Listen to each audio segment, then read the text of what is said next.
3 seconds. 2 seconds. 1 second. Blast off.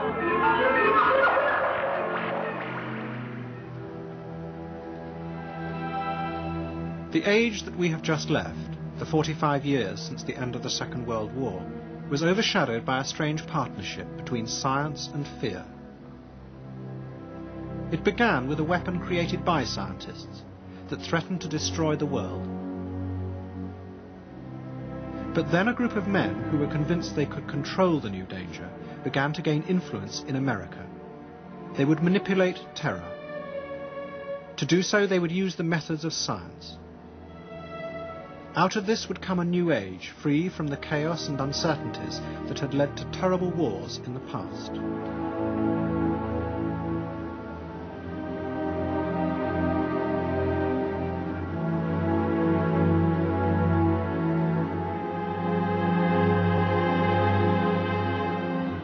They believed, I think honestly at the beginning and fraudulently at the end, that they could create a better world and have control over this process of recreating the world through their science and their mathematics, because it all sounded so damn rational and so damn reasonable as to be unassailable.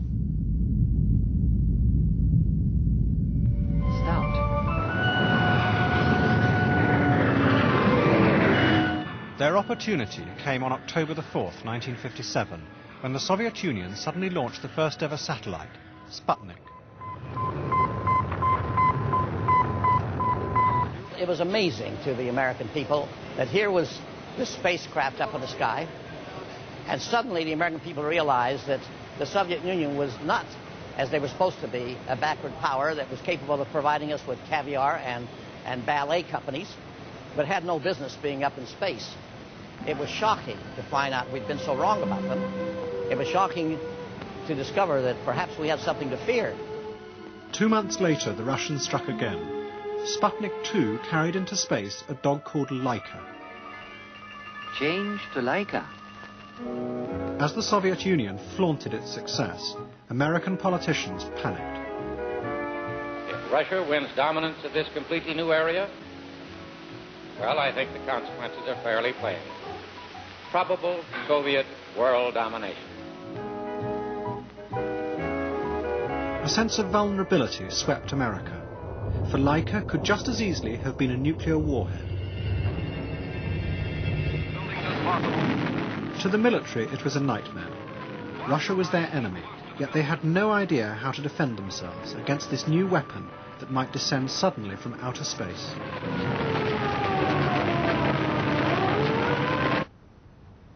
But 3,000 miles away on the California coast, scientists believed they had the answers.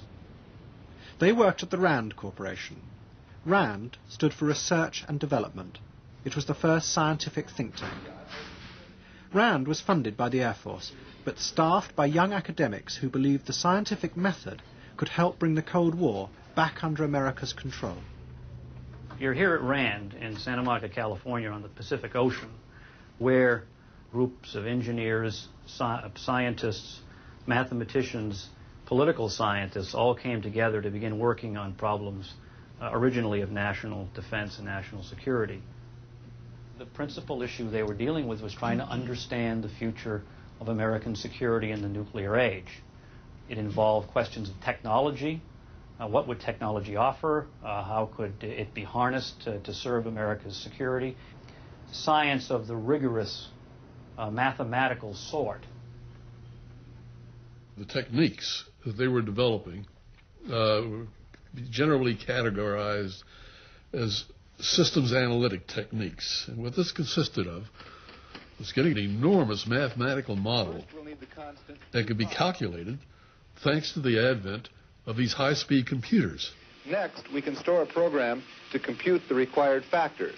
We had a combination of technologists, the economists, mathematicians, who could piece all of these disciplines together and feed their inputs into this huge, complex mathematical model, it meant that the world could be understood to a degree where it could be calculated and predicted. And that's what these systems analysts proceeded to do. To the scientists at RAND, the Cold War was a totally new system of conflict.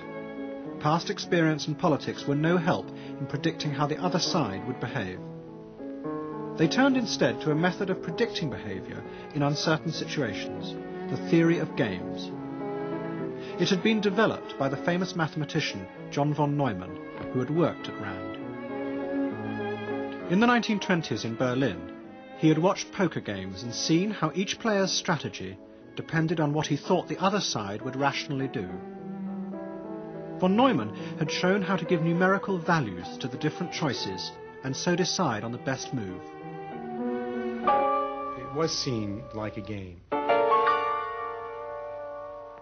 in which there were rational players and in which each side had certain information about the capabilities of the other side. The notion of Kriegspiel evolved at RAND, which was the game of chess in which you don't see the opponent's pieces.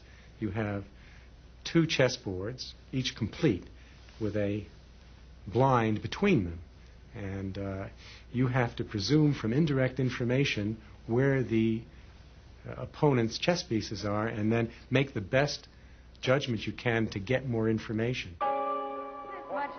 RAND strategists studied every piece of information they could find about the Soviet Union. They even wrote their own operational code of the Politburo and commissioned the famous anthropologist Margaret Mead to study the Russian attitude to authority. From this came complex mathematical models that showed the Air Force the best possible moves. But in the process, the idea of the Cold War as a political conflict that could be resolved was fading away. It became instead a mechanical system in which all parts worked according to rational laws, and that included the enemy. So the strategist's job was to keep it balanced in equilibrium. The most influential figure at RAND was Albert Wohlstetter, a mathematical logician. He was also a devoted fan of modern architecture and abstract design, and a close friend of the famous architect Le Corbusier. Wohlstetter saw the system of conflict as dangerously unstable. He was convinced the Soviet Union might attack, not because it wanted to, but because the rational logic of the system would force it to pull the trigger first. I drew the analogy with the Western gun duel. The gunman and the sheriff were not necessarily morally equivalent in any sense, but they each might find themselves in a position where they'd have to draw first in order to survive. And this would be a rational act if they found themselves in that position. And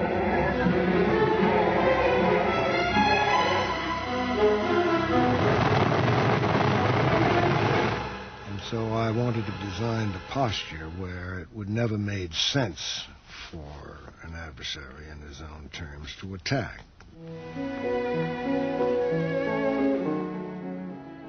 Wohlstetter invented what were to become the familiar icons of the nuclear age. He proposed that hundreds of missiles should be protected in concrete silos underground. Fleets of bombers were to be in the air 24 hours a day, controlled by a system he designed called failsafe. The aim was to convince the Soviets that if they attacked, America would always have enough missiles left to destroy them in return. The Cold War would become safer by stabilizing what Wohlstetter called the delicate balance of terror. There are some instances where you may be ahead of us. For example, in the development of the thrust of your rockets for the investigation of outer space. There may be some instances, for example, color television, where we're ahead of you. But in order for both of us to benefit, as America's politicians became increasingly intimidated by the Soviets, the strategists exercised a restraining influence. They argued that the enemy was dangerous, but rational. It was not a satanic monster that had to be destroyed. We have the resources, intelligence, and courage to make the correct decisions. There were real dangers of the subversion or attack on, a more military attack on Europe. Our aim was to design a more stable balance.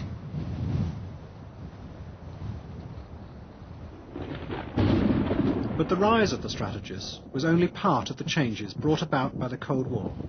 After Sputnik and the Cold War started, then they started developing all of these missiles. All the other companies would bid for them and build them, and they'd bring them out here and test them. From, like the Patriot, 16 years, and it's been tested, still testing it. They're adding to it now to make it reach out further. Here is the cruise missile. It was here. That was the meanest looking one that I've ever seen.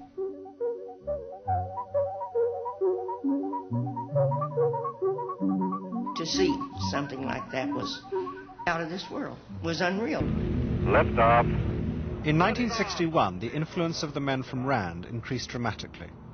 The new president, John F. Kennedy, turned to them to impose order, not only on nuclear strategy, but on the arms race, which was threatening to run out of control.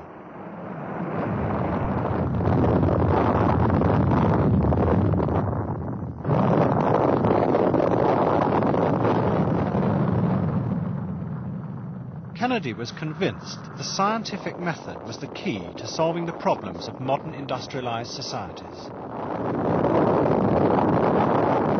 I believe the Soviet Union is first in outer space. We may have made more shots at the size of their rocket thrust and all the rest. You yourself said to Khrushchev, you may be ahead of us in rocket thrust, but we're ahead of you in color television. I think that color television is not as important as rocket thrust.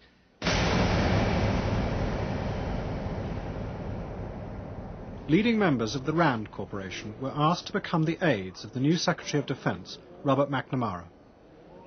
McNamara had previously run the Ford Motor Company and used systems analysis to rationalize production.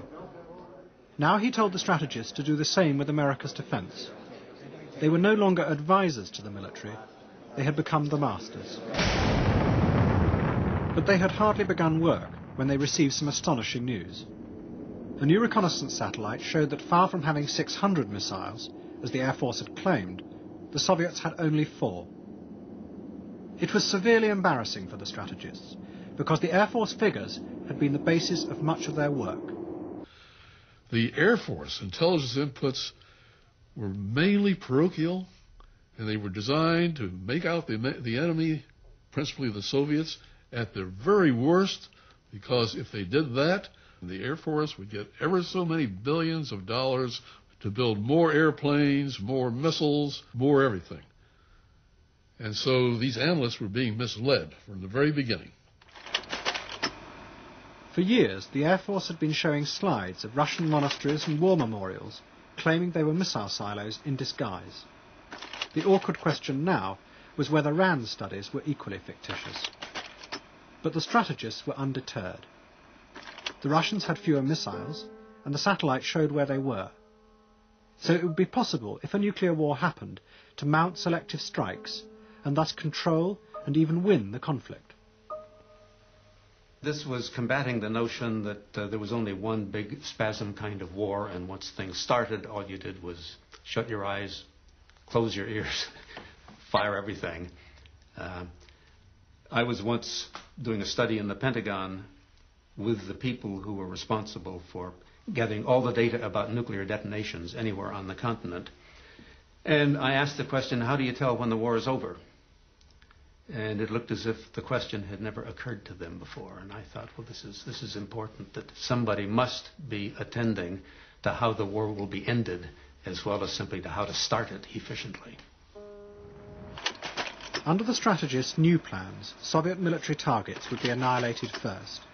America's remaining missiles would be held back to threaten Russia's cities and force the Soviet government into submission. The most notorious proponent of these plans was Herman Kahn. He had left RAND and set up his own think tank, the Hudson Institute, near New York. He was convinced a controlled nuclear war was possible. Just because you go to war, that itself may be an irrational act, or may not. But even if you irrationally decide to go to war, it doesn't mean you have to fight it in a wildly irrational fashion. Many people feel that even if they survive a nuclear war, that things are going to be so awful and life is going to be so destroyed everywhere that they'd actually rather be dead. That's a almost completely standard reaction, and it's really a reaction to try to prevent thinking about the subject.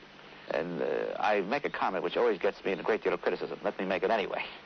Objective studies literally indicate that the post-war environment, while hostile to human life, more hostile than the pre-war environment, will not be so hostile as to, quote, preclude normal and happy lives.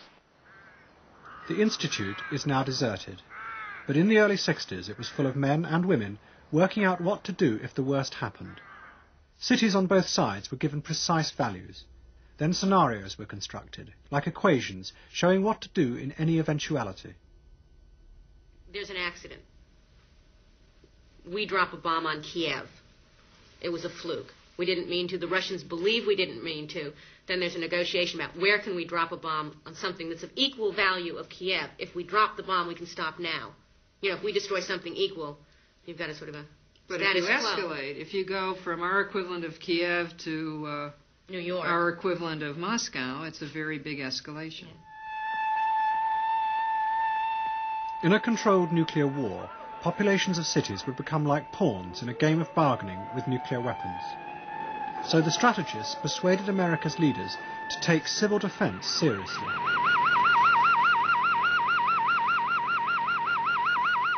Now that we're convinced that Russia can deliver a devastating weapon here to the San Fernando Valley and that the majority of the radioactivity is short-lived, how can we protect ourselves against this particular hazard? We must have concentrated. Herman Kahn believed that America's cities would have to be evacuated 2 or 3 times a decade as America played brinkmanship with the Soviet Union. Everyone would have to be taught to think rationally about nuclear war. I can remember growing up having dinner table discussions about, let us assume something happens. We go down in our bomb shelter. We can support 6 or 10 or 12 people in the shelter. The neighbors start banging on the door. Let us in, let our children in. Who do we let in? That's sort of unthinkable when you're 10 years old or 9 years old. I mean, but I remember growing up discussing things like that because it was possible. If it was possible, it was worthy to talk about, you know, rather than just saying, well, you throw up your hands and say it's unthinkable. These analysts were human beings. They were no ordinary human beings. They had more than a smattering of megalomaniacs, Herman Kahn being one of them, Albert Wohlstetter, another megalomaniac. It was this feeling that they could gain control and a huge degree of power by doing these studies. And so these analysts indeed achieved their grandiose dream. They were in full control. Then, as if on cue, a crisis occurred that seemed a perfect test for these theories. In October 1962, America discovered the Soviet Union was sighting nuclear missiles in Cuba. The question was how to force them to stop. To the strategists, it was a clear opportunity for their scenarios. While journalists waited outside, President Kennedy's cabinet met to decide whether to attack Cuba. Their discussions were recorded. The tapes show a group of men facing the reality of a nuclear crisis. As the strategists had told them, it was a game of bargaining. But confronted by the need for action, they found they had no idea how the other side would respond to any move they made. They weren't even sure if the other side was rational. It seems to me almost certain that any one of these forms of direct military action will lead to a Soviet military response of some type, someplace in the world. But they may be thinking that they can either bargain Berlin and Cuba against each other, or that they could provoke us into a kind of action in Cuba which would give an umbrella for them to take action with respect to Berlin. And if they could provoke us into taking the first overt action, then the world would be confused and they would have what they would consider to be justification for making the move somewhere else. For the first time, I'm beginning really to wonder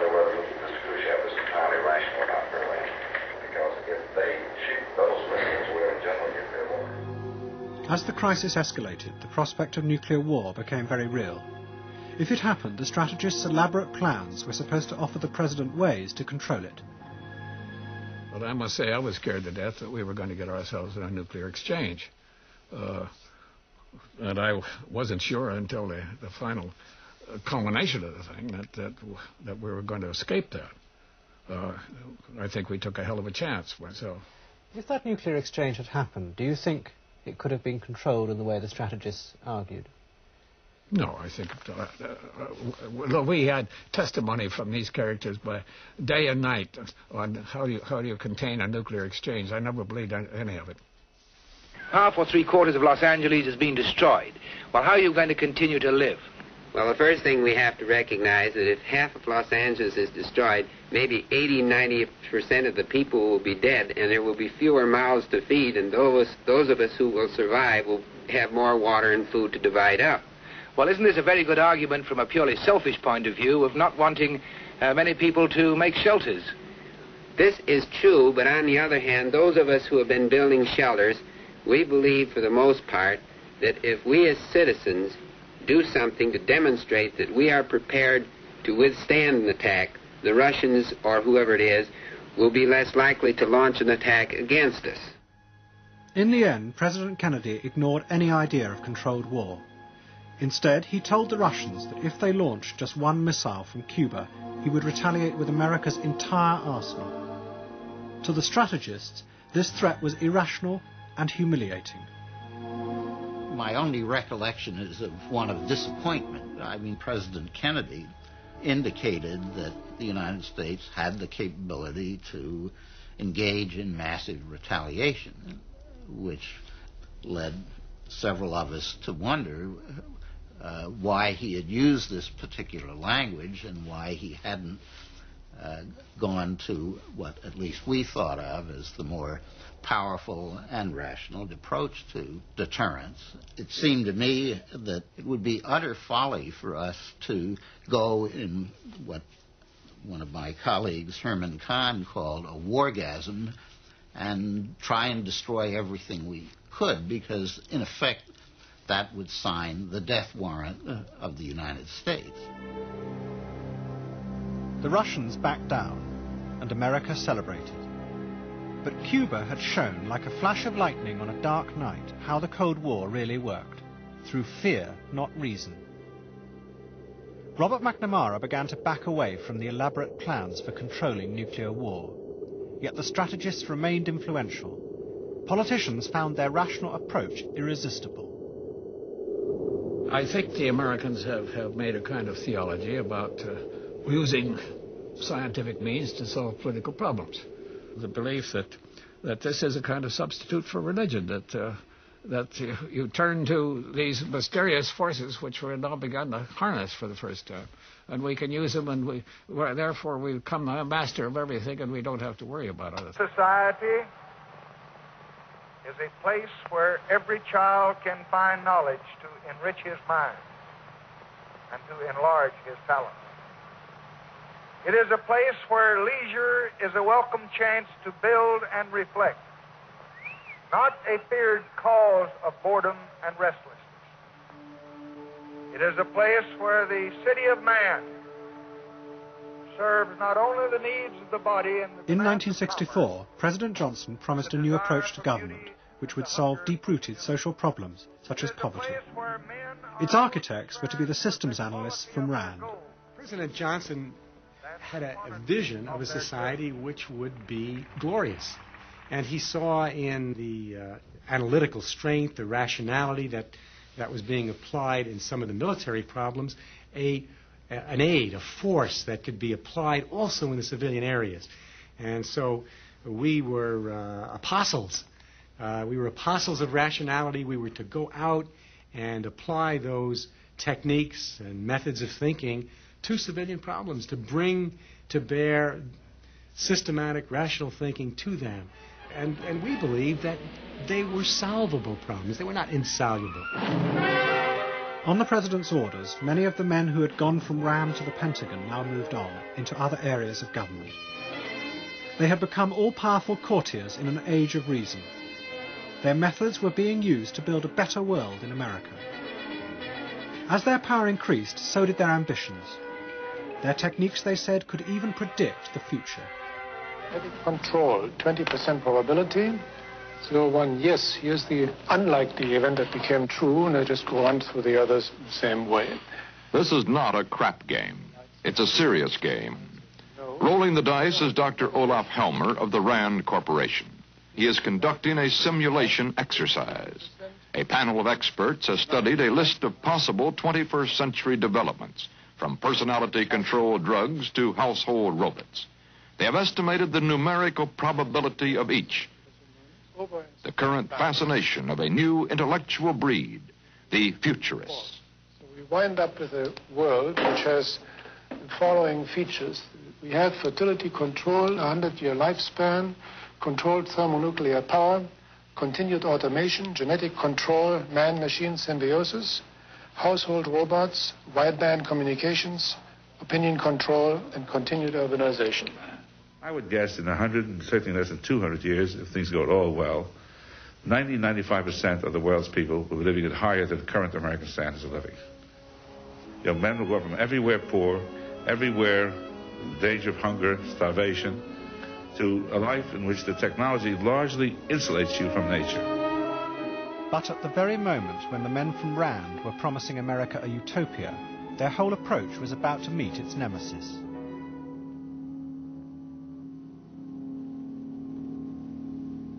In 1965, Lyndon Johnson began a bombing campaign of North Vietnam.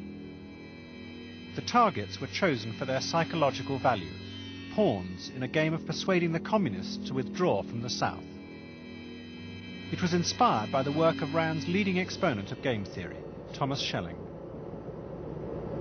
It was a war in which we were attempting to intimidate an enemy into discontinuing what he was doing, in which it was believed that if you made it painful enough for the North Vietnamese, they would call off their campaign. So I think there may have been plenty in my writings that people thought applied to this kind of war, because this was a vicious, violent bargaining process. And the effort was to convince the other side that we could tolerate more pain and damage than they could. But the communists did not behave in a rational way and retreat. Reluctantly, the strategists in the Pentagon agreed to send thousands of American troops to Vietnam. Glory, glory, what a hell of a way to die! Glory, glory, what a hell of a way to die! By now, the systems and numbers approach dominated the Pentagon. McNamara's whiz kids were convinced that the battle against the Viet Cong could be managed in a rational, scientific way. Indeed, they could see no other way. The problem with the Vietnam War was that it was not a war for territory. What American policymakers needed, what the Pentagon needed, was some way of how do you tell if we're winning or not? In the absence of being able to take Hanoi or something like that, they had to find other indicators. And what came out of that was a whole array of statistics. It ranged from the body count down to number of missions flown, tonnage of bombs dropped, number of enemy structures destroyed, tonnage of food captured from the enemy. This is a chart that was used by one of the think tanks to demonstrate how to neutralize an enemy village, showing a flow of how action can be taken to neutralize enemy force. Is this village loyal to the belligerent? Consider the next village. Is this village loyal to the opponent? No. Based on reliable information, what does this village perceive as its major problem? It's almost like a game of Monopoly, isn't it? To Mr. McNamara and his brain trust of whiz kids, this was probably equal to the U.S. Constitution. It was the ultimate document. If one thinks of political and military aggression, I will tell you, for example, that long sessions that we used to have on Vietnam, when McNamara would be urging a certain measure, and the president would say, well, Bob, what do you think the chances of success are? he would say, I think it's 55% and 45% failure. And I would speak up and say, Bob, are you sure it isn't 47% and 42%? This was a frame of mind. And nothing was ever expressed except in quantitative terms as far as McNamara was concerned, and he spoke for the whole Defense Department. Let me give you an example of the way the numbers worked. I happened to be on a patrol in late spring, early summer of 1967, where we observed a Vietnamese national some hundreds of meters away from us, running away from us. And standard procedure at that time was you could fire on anybody running away from you.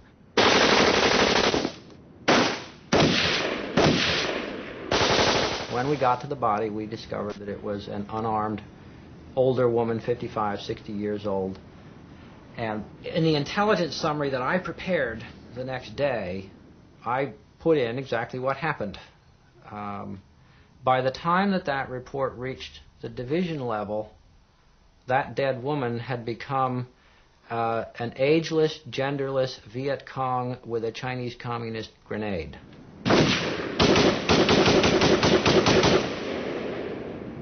And these numbers, these reports, these statistics directly obscured the reality and presented a picture that was 180 degrees removed from reality.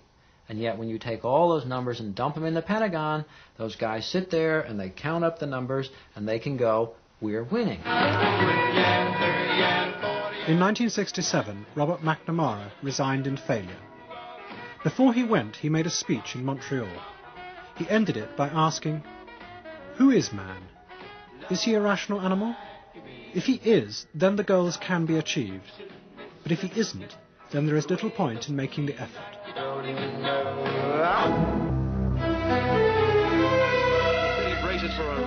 McNamara had been the patron of the strategists. Without him, much of their power disappeared. They and their think tanks became targets for the mass protests against the war. Hundreds of people protested and marched up the driveway and planted crosses in the front yard of the Institute. And it made me and many of us here very angry, because they were making assumptions about what we thought, and they wouldn't even check. They thought we were warmongers up here. There's no question about that. They offered us jobs to go other places. When we would leave the driveway for lunch, they'd stop and offer us jobs if we'd leave Hudson Institute. None of us ever did.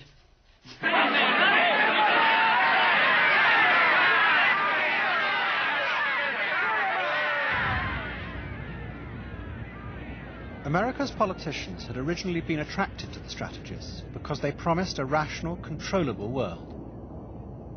But in Vietnam, their methods had been used to create a fiction. The scientific approach had been corrupted to preserve the politicians' power.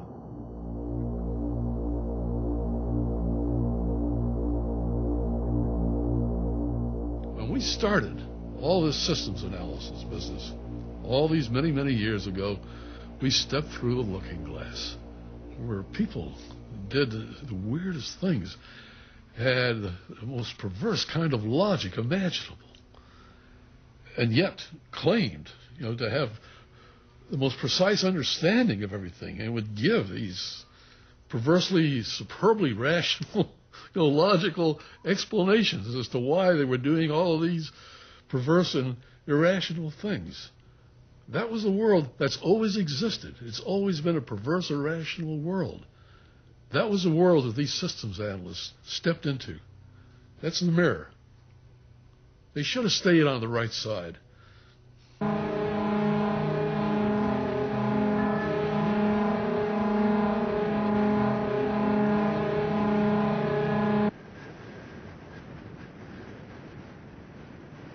What they left behind was MAD, Mutual Assured Destruction, a giant system of nuclear defense with the two sides locked together, watching each other for the slightest move. But by the mid-70s, it seemed to have become an end in itself. We are part of the Aerospace Defense Command. We want to maintain surveillance of all these satellites to continually know where they are and also to determine if a new satellite is up there. Why is that information required? Well, you got me. The system of deterrence had begun as rational. It now seemed a dangerous trap. If either side decided to attack, it would mean the end of the world. Then a politician came to power who believed that this was just what the Soviets were about to do. Ladies and gentlemen, the next president of the United States of America, Ronald Reagan! In 1980, on the campaign trail, Reagan came face to face with the delicate balance of terror. He visited NORAD, the North American Air Defense Command, to see what they did. And he went and they showed him all these magnificent warning systems. And then he said, after you get the first warning, what do you do? And they said, well, we follow these incoming missiles a little further and keep track of them better. Then he said, what do you do? And they said, well, we follow them further and keep track of them better. And he kept asking, and the answer he wanted to hear was, and finally we shoot them down. But they never got to that, because in fact there was no missile defense. We had missile warning, but we had no missile defense. And he thought, like a lot of people thought, that that's kind of crazy. I mean, that's got to be fixed. We've really got to work on defense. If science can do all these wonderful things that it's done in the past, it surely can accomplish this if we will just unleash it. But this was an age of disillusion with science, and the people who came forward with the solution the president wanted were zealots. Scientists like the inventor of the hydrogen bomb, Edward Teller. He had long dreamt of a defensive missile shield in space. A lobby group was formed that proposed such a defense could be assembled using the new space shuttle. It was led not by strategists, but by two science fiction writers. We ended up as the kitchen cabinet on space and military technology. We had access to the president, and because we had that access, nobody refused an invitation to come to the meetings, what it amounted to. So we ended up with a bunch of four-star generals and captains of industry and the entire military-industrial complex of the United States in Larry Niven's living room. And in fact, Jim Ransom pointed out that one RPG through the plate glass window of Larry's thing would have pretty well crippled the United States technologically for 20 years. He was probably right. And science fiction writers, by the way, turned out to be very key to this process because they could write the documents that were understandable by the president. Let me share with you a vision of the future which offers hope. It is that we embark on a program to counter the awesome Soviet missile threat with measures that are defensive. Let us turn to the very strengths in technology that spawned our great industrial base and that have given us the quality of life we enjoy today. What if free people could live secure in the knowledge that we could intercept and destroy strategic ballistic missiles before they reached our own soil or that of our allies?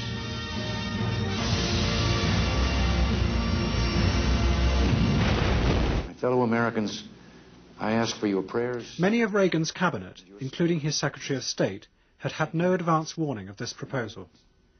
As they watched in the White House that night, they quickly discovered this was not going to be a magic escape from the cycle of terror, just another twist. During dinner, I happened to sit next to the then Secretary of State, George Shultz. He said, is it possible to put a laser up in the sky with sufficient power to knock out a Russian ICBM? And I said, yes, it is possible. Well, he said, doesn't that really make a tremendous difference? I said, not necessarily. If I were the Russians, I would be thinking about carrying a mirror, and you shine your high-powered light at me that can destroy me, and you'll get it back in your face. Well, then, it's no good. What you're saying, this is an offense versus defense battle that has always gone on. For every offensive weapon, there's a defense, and then when there's a defense, there's an offense that beats the defense, and this goes on into infinity, and this is just some more of the same. From arrows to rockets, this city built its fame. It's known through... After Reagan announced the laser was coming to Oro Grande, it was a Cold War all over again. They were moving it out here to intercept any big, small, or bombs that would come in to our properties. It became known as Star Wars. Dramatic tests of different high-powered lasers were shown on American television. But behind the scenes there were serious problems, especially with the grandiose promises of Edward Teller working at the Livermore Laboratory.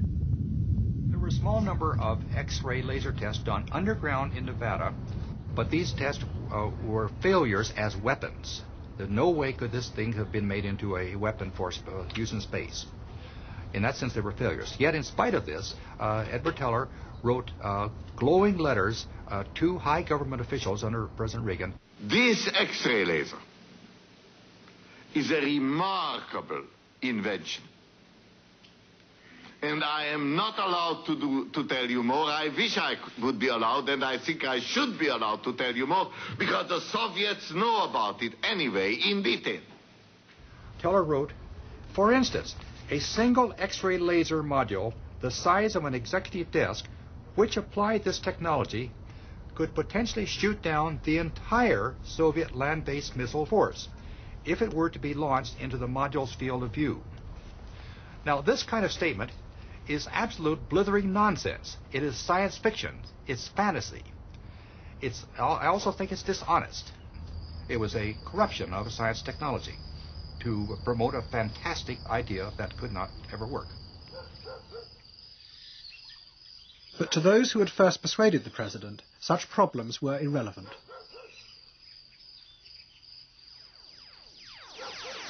Yeah, blow him away. Just kill him,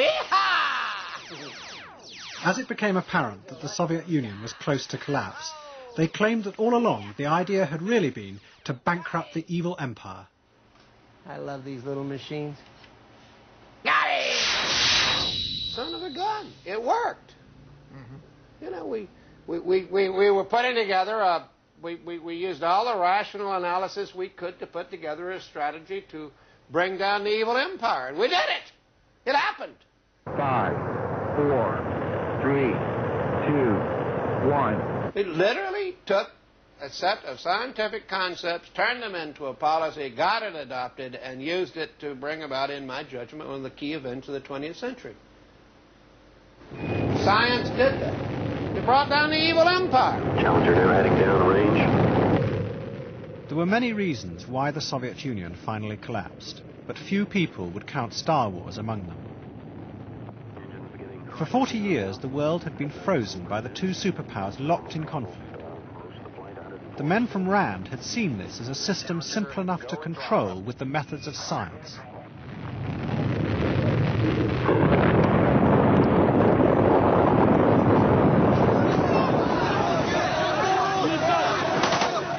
When America's adversary crumbled, that simple world was replaced by complexity and chaos, far beyond the reach of their abstract theories.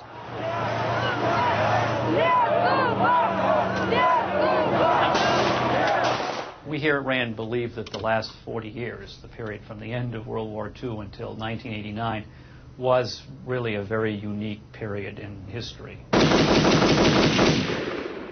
Most of the history of Europe or of the world has involved shifting balances of power and constant warfare, whereas the last 40 years, the balance of power was fairly rigidly frozen. And now we're seeing the balance of power is going to now become more complex the way it was before in the 18th century and 17th century.